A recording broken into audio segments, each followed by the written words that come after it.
of the leading political scientists, Martin Gilens, came out with a study of the relation between public attitudes and public policy. What he shows is that about 70% of the population has no way of influencing policy.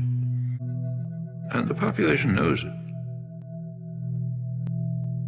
What it's led to is a population that's angry, frustrated, hates institutions. It's not acting constructively to try to respond to this. There is popular mobilization and activism, but in very self-destructive directions. It's taking the form of unfocused anger, attacks on one another, and on vulnerable targets. That's what happens in cases like this. It is corrosive of social relations, but that's the point. The point is to make people hate and fear each other and look out only for themselves and don't do anything for anyone else. I mean, a society that's based on Adam Smith's vile maxim, all for myself, nothing for anyone else. A society in which normal human instincts and emotion of sympathy, solidarity, mutual support, in which they're kind of like driven out. That's a society so ugly, I don't even know who'd want to live in it. I wouldn't want my children to. If the society is based on control by private wealth, it will reflect the values that it in fact does reflect.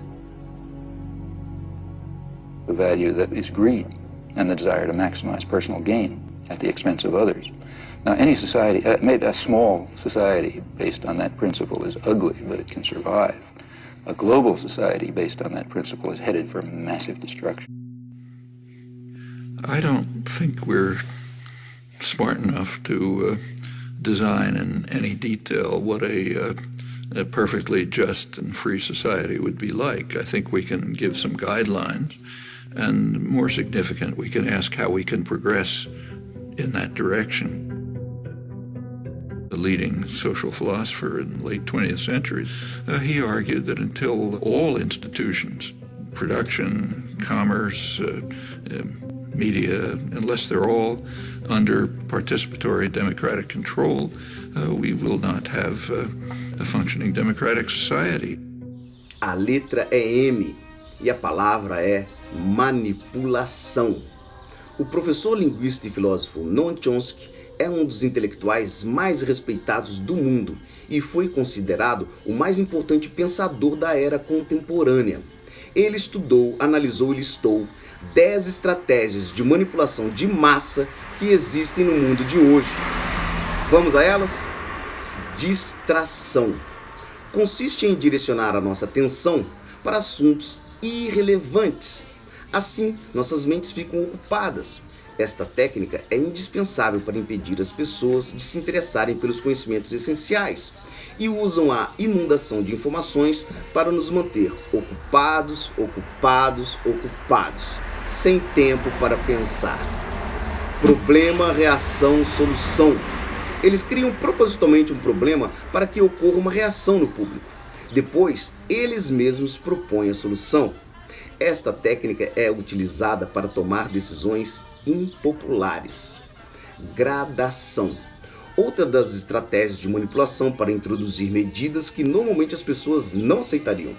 Para fazer com que se aceite uma medida inaceitável, basta aplicá-la gradualmente, a conta-gotas, por anos consecutivos, de forma que sejam praticamente imperceptíveis. Diferimento. Para se fazer aceitar uma decisão impopular, a estratégia é adiar a sua introdução e apresentá-la como dolorosa e necessária. É mais fácil aceitar um sacrifício futuro do que um sacrifício imediato. Primeiro porque o esforço não é empregado imediatamente. E depois porque o povo tem sempre a tendência de esperar ingenuamente que amanhã tudo vai melhorar. Infantilizar o público é uma das estratégias de manipulação que busca neutralizar o senso crítico das pessoas. A maioria da publicidade dirigida ao grande público utiliza discurso, argumentos, personagens, entonação particularmente infantis muitas vezes próximos à debilidade, como se o espectador fosse uma criança de pouca idade ou um deficiente mental. Quanto mais se tenta enganar o espectador, mais se tende a adotar um tom infantilizante. Apelar para a emoção. Fazer o uso do aspecto emocional é uma técnica clássica para causar um curto-circuito na nossa análise racional e, finalmente, no nosso sentido crítico. Por outro lado, a utilização desta técnica permite abrir a porta do inconsciente para implantar ideias, desejos, medos, temores, compulsões ou induzir comportamentos. Criar públicos ignorantes. Eles usam os dados anedóticos, mas não deixam que você conheça as estruturas internas dos fatos. Essa técnica faz com que o público seja incapaz de compreender as tecnologias e os métodos utilizados para o seu controle e a sua escravidão. Manter a ignorância é não dar ênfase à educação. Promover públicos complacentes à mediocridade. Promover o público a crer que é moda o ato de ser estúpido, vulgar e inculto. Isso se encontra na maioria das modas, tendências e músicas do momento. O poder cria ondas massivas de gostos, interesses e opiniões. Promover tendências em torno de estilos de vida tolos, supérfluos e ridículos. Eles convencem as pessoas de que se comportar assim é estar na moda. Por exemplo, hoje em dia a calça rasgada está na moda, mas sejamos realistas. Quem em sã consciência compraria uma calça rasgada? Reforçar a autocensura. Fazer com que o indivíduo acredite que somente ele é culpado pela sua própria desgraça, por causa da sua insuficiência, de sua inteligência, suas capacidades ou de seus esforços. Assim, no lugar de se rebelar contra o sistema, o indivíduo se autodesvaloriza e se culpa, e o que gera um estado depressivo, cujo um dos efeitos é a inibição de sua ação. E sem ação, não há questionamentos. Conhecer profundamente o ser humano. Durante as últimas décadas, a ciência e a informática conseguiu coletar uma quantidade impressionante de conhecimento sobre a biologia e a psicologia dos humanos.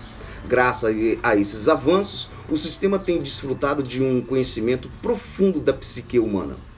Isso significa um controle maior e um grande poder sobre o indivíduo. Todas essas estratégias de manipulação em massa visam manter o mundo como ele é. O objetivo é fazer com que, em um certo momento, você realmente acredite que o pensamento é seu. Eles bloqueiam a nossa capacidade crítica e de autonomia. A Revolução Francesa mudou o mundo e nos deixou a democracia e a república, mas os poderosos, lá como cá, morrem de medo do povo de se instruir, se educar e se rebelar.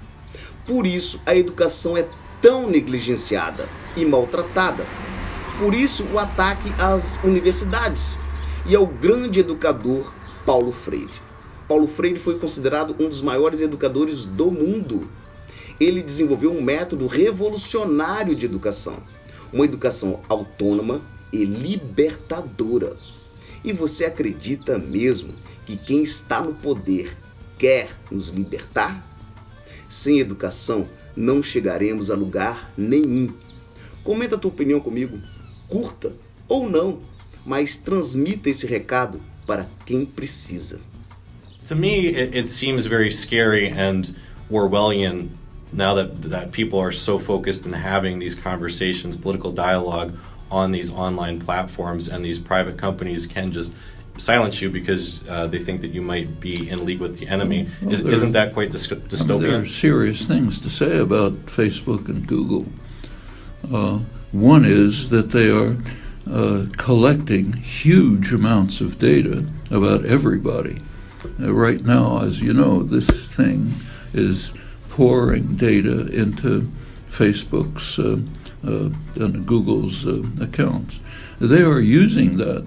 Their business model now is designed to sell personal and detailed personal information to the corporate sector so that they can both direct your consumption habits but also control you in all sorts of ways.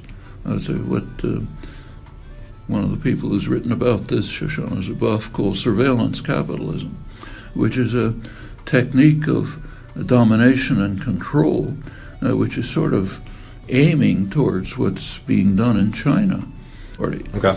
And a media company in the United States, a Texas-based company, which works for Trump, Marine Le Pen, Netanyahu, other far-right figures, got together with the Berlin office of Facebook, which agreed to give them a detailed demographic information about the voting population in Germany. Of course, they have this massive information, so that they could micro-target ads to particular individuals, playing on their prejudices and concerns to try to get them to vote for AfD. Well, we don't have a detailed study of what happened, but in fact the AfD vote went surprisingly high. That looks like a case of authentic manipulation. There's a much more serious one in Brazil.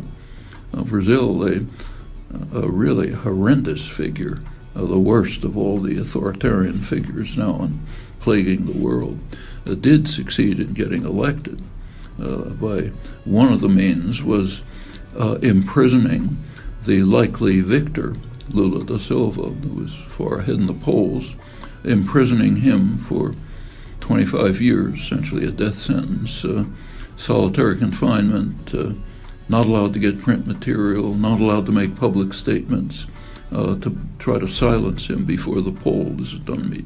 The next move was a massive campaign on social media, WhatsApp, which is, for most of the population, the poor population, they have phones. They don't read newspapers, don't have television.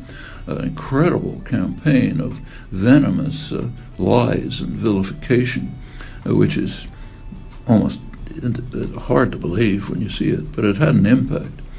People over there say, yes, people started to believe it, that the opposition, the Workers' Party, was going to force children to be homosexuals, was going to attack religion, all sorts of hideous things. And it had an effect. It was well funded. Sources were probably here, though we can't be sure. And it may be a kind of a dry run for what we may be seeing in future elections. Now, those are things to be concerned about.